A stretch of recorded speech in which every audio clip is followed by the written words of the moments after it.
Good afternoon, everybody. I believe that women and minorities find it hard to gain top corporate jobs in the US and hit the glass ceiling because of the perceptions, bias, and stereotypes that they face in the US job market today.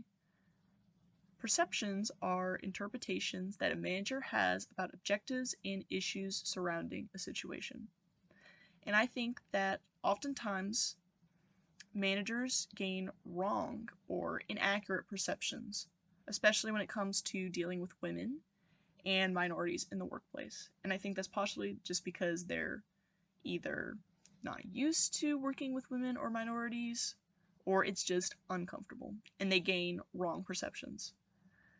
And that helps lead into gaining a bias. A bias is defined as the systematic tendency to use information about others in ways that result in these inaccurate perceptions.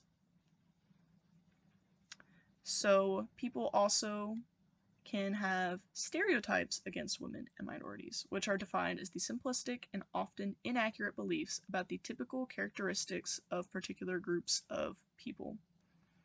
Now, I think perceptions, bias, and stereotypes all boil down to the fact that managers or the people hiring within the company are just uncomfortable.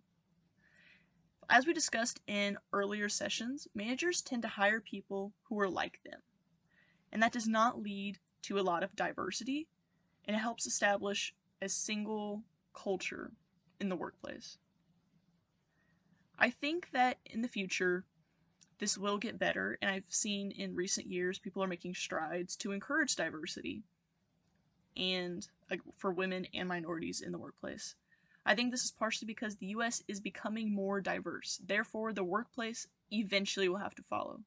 No matter how much people try to fight it, it's eventually going to happen because the US is becoming more diverse.